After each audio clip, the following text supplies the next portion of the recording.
Hey guys, आज हम जिस मूवी को एक्सप्लेन करने वाले हैं ये 2003 मई रॉन्गटर्न सीरीज का फर्स्ट पार्ट है। तो चलिए मूवी को करते हैं स्टार्ट।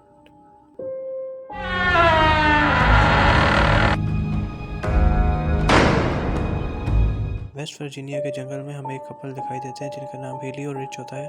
ये दोनों ही इन पहाड़ों पे क्लाइंबिंग करने आए होते हैं। रिच इन सब में बहुत माहिर होता है। हेली भी अपनी पूरी कोशिश कर रही होती है। वो रिच को ऊपर खींचने को बोलती है, लेकिन उसे अचानक से महसूस होता है उसकी रस्सी को कोई जोर से खींच रहा है।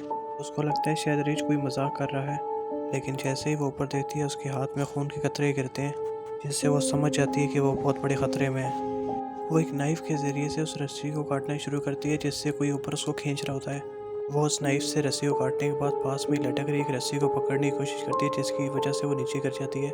जैसे ही वो नीचे गिर के उठकर देखती है तो रिच मरा हुआ पड़ा होता है। रिच की बॉडी को देखकर वो बहुत चौंक जाती है। एली को कुछ समझ नहीं आ रहा होता उनके साथ ये क्या हो रहा है। वो देखती है ऊपर पहाड़ों में कोई हलचल हो रही थी, उसका कोई पीछा कर रहा होता है। वो तेजी से भागने की कोशिश करती है। जिस जगह पर हेली होती है उससे कुछ ही फासले पर उनकी गाड़ी खड़ी होती है। वो तेजी से भागते हुए अपनी गाड़ी की तरफ आ रही होती है। रास्ते में उसका पैर एक तार में फंस जाता है, जिसकी वजह से वो गिर जाती है।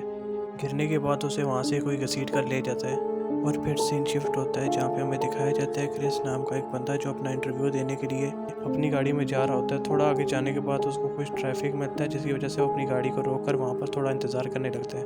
काफ़ी देर इंतज़ार करने के बाद क्रिस अपनी गाड़ी से उतर कर एक ट्रक ड्राइवर के पास जाकर ट्रैफिक के बारे में पूछता है। वो ट्रक ड्राइवर क्रिस को बताता है आगे एक केमिकल का ट्रक उलट गया है, जिसकी वजह से काफ़ी टाइम लग सकता है और क्रिस को भी जल्दी पहुँचना होता है अपने इंटरव्यू पर। वो और इंतज़ार ना करते हुए अपनी गाड़ी में जाकर बैठ जाता है और ये तय करता है कि वो यहाँ से वापस दूसरे रास्ते पर जाएगा। क्रिस वहाँ से टर्न लेकर दूसरे रास्ते पर निकल पड़ता है, क्योंकि उसको इस इंटरव्यू पर हर हालत में पहुँचना होता है। क्रिस अपने फ़ोन में से अपनी कंपनी को इन्फॉर्म कर रहा होता है कि उसके फ़ोन से सिग्नल चले जाते हैं। वो अपनी गाड़ी को एक गैस स्टेशन पर रोकता है।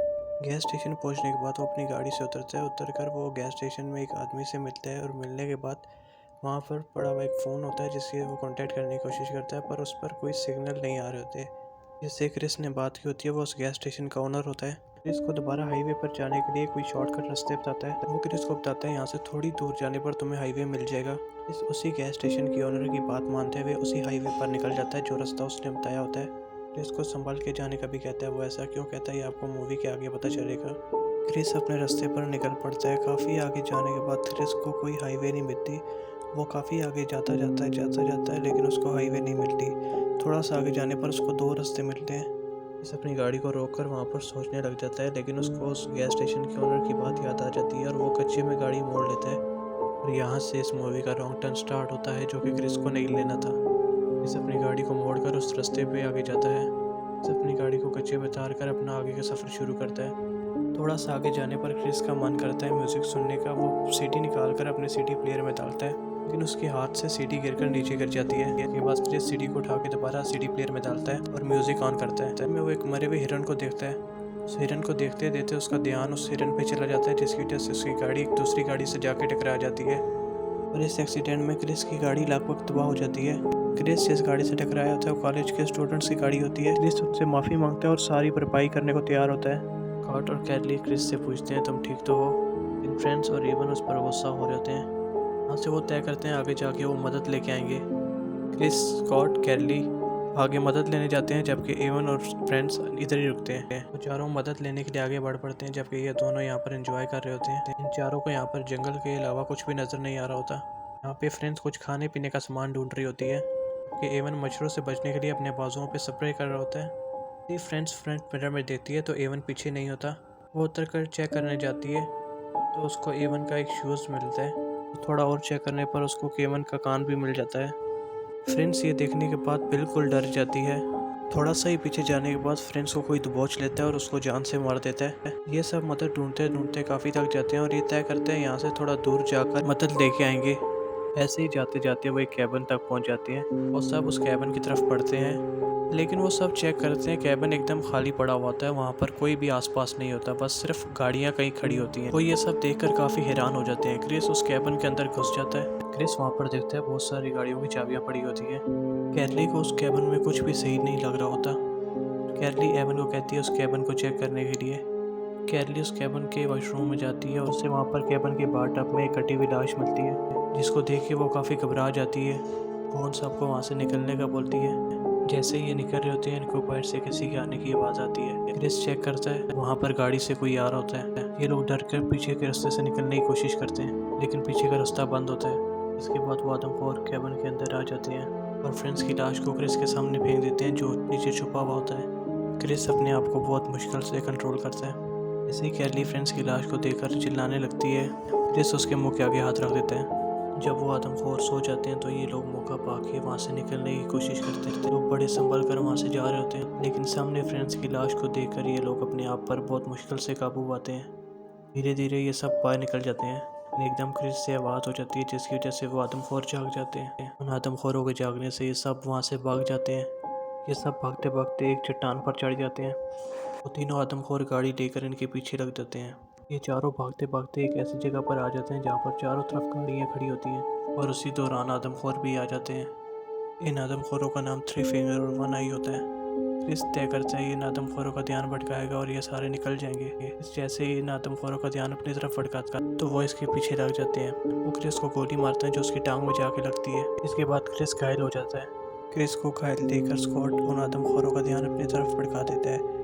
आदमखोर स्कॉट के पीछे लग जाते हैं। इसके बाद कैरली पाकर क्रिस के पास आ जाती है और वो वहाँ से एक गाड़ी लेकर निकल पड़ते हैं। वो गाड़ी लेकर निकल रहे होते हैं कि एक आदमखोर उनकी गाड़ी के पीछे लग जाता है, जिससे वो मुश्किल से जान छुड़ाकर स्कॉट तक पहुँच जाते हैं। वो स्कॉट को आवाज़ें लगा रहे होते हैं और स्कॉट भागता हुआ उनके पास आ रहा होता है। वो तीनों ही स्कॉट को जल्दी आने को बोलते हैं। स्कॉट भागता हुआ उनकी तरफ आ रहा होता है कि उसको एक तीर लगता है जो उसकी बॉडी के आर पार हो जाता है, जिसके बाद स्कॉट ज़मीन के नीचे गिर जाता है। ये देखकर तीनों बहुत डर जाते हैं। वो आदमखोर वहाँ से स्कॉट की बॉडी को उठाकर ले जाते हैं। इसके बाद क्रिस कैरली आगे बढ़ते हैं। आगे जाते जाते उनकी गाड़ी का एक टायर कीचड़ में फंस जाता है, जिसकी वजह से गाड़ी उनकी पूरी जाम हो जाती है। वो ट्राई करते हैं उस कीचड़ से निकलने के लिए, लेकिन वो नहीं निकल पाते, जिसकी वजह से उनको वो गाड़ी छोड़नी पड़ती है और वो गाड़ी छोड़कर वहाँ से निकल पड़ते हैं। थोड़ा सा आगे जाने पर उनको एक वॉच टावर मिलता है, जिसको देखकर वो बहुत खुश होते हैं। उस वॉच टावर को देखकर जल्दी से फैसला करते हैं कि वो उस वॉच टावर पर जाएंगे और रेडियो पे कांटेक्ट करने की कोशिश करेंगे। उस वॉच टावर पे उनको एक फर्स्ट एड बॉक्स भी मिल जाता है, जिसकी क्रिस को बहुत ज़रूरत होती है।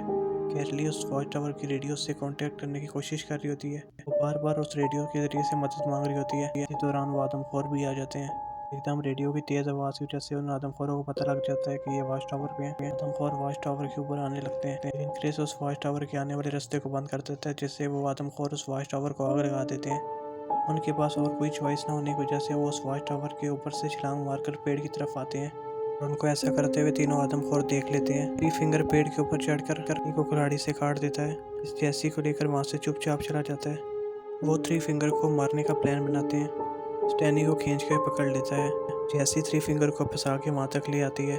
जैसे ही थ्री फिंगर उनकी रेंज में आता है, क्रिस स्टैनी को छोड़ देता है, जिससे थ्री फिंगर नीचे जाके गिर जाता है। थ्री फिंगर का ये हाल देखकर वो दोनों आदमखोर बहुत गुस्सा हो जाते हैं। एनियो के सहारे वो दोनों वाटरफॉल तक पहुंच जाते हैं और दोनों ये तय करते हैं कि इसी वाटरफॉल के पीछे ये रात दोनों यहाँ पे बिताएंगे। ये रात ये वाटरफॉल के पीछे ही गुजारते हैं। सुबह होते ही वहाँ से निकल पड़ते हैं। आदमखोरों से बचने के लिए ये आगे का सफर शुरू कर देते हैं। काफ़ी आगे जाने के बाद इनको रोड दिखाई देती है, जिसके बाद ये काफ़ी खुश हो जाते हैं। ये दोनों अभी रोड की तरफ देख ही रहे होते हैं। एक आदमखोर आकर क्रिस के ऊपर कुल्हाड़ी से वार करता है। क्रिस बालों बाल बच जाता है और वो कुल्हाड़ी के दरख्त पर लग जाती है। क्रिस और आदमखोर के बीच में हमें एक लड़ाई देखने को मिलती है, लेकिन आदमखोर क्रिस पे भारी पड़ रहा होता है। वो आदमखोर और जैसी को लेकर वहाँ से चला जाता है। क्रिस जैसे ही उठकर देखता है तो उसे पुलिस की गाड़ी रोड पर जाते हुए नजर आती है। क्रिस नीचे भागते हुए आता है और आगे आके गाड़ी पुलिस की रुकता है। जब गाड़ी से बाहर आता है और पूछता है, तुमने ही वॉच टावर के रेडियो से सिग्नल भेजे थे? पुलिस शेरिफ को बताता है, हमारे कुछ लोग मारे गए हैं। शेरिफ उसकी ये बात सुन ही रहा होता है। एक आदमखोर वहाँ से तीर का निशाना लेकर उसकी एक आंख पे मार देते हैं। इसके बाद शेरिफ गिर के मर जाता है। इस जल्दी से भाग के गाड़ी के नीचे आके छुप जाता है। आदमखोर शेरिफ के पास आकर गाड़ी की चाबी उठाता है और गाड़ी लेकर वहाँ से निकल पड़ता है। वो आदमखोर उस गाड़ी से अपने कैबिन की तरफ जाता है। वहाँ वो पहुँचकर गाड़ी से उतर जाता है। गाड़ी के नीचे क्रिस छुपा हुआ होता है। क्रिस भी उस गाड़ी के नीचे से बाहर आ जाता है। कैबिन की तरफ बढ़ने लगता है, जहाँ पर जेसी को उन्होंने बांधा होता है।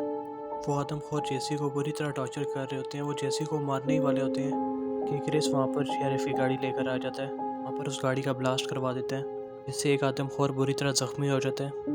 जेसी को खोल रहा होता है, तभी एक आदमखोर पीछे से उठकर क्रिस को पकड़ लेता है और उसको ऊपर उठा लेता है। वो क्रिस को मारने वाला होता है, जेसी पीछे से तीर चला देती है। तीर गर्दन के आर पार होने की वजह से वो आदमखोर वहीं पर गिर के मर जाता है। कुल्हाड़ी से जेसी वनाई को भी मार देती है, लेकिन ये आदमखोर मरने के लिए तैयार ही नहीं होते। वैसे एक आदमखोर अभी भी जिंदा होता है।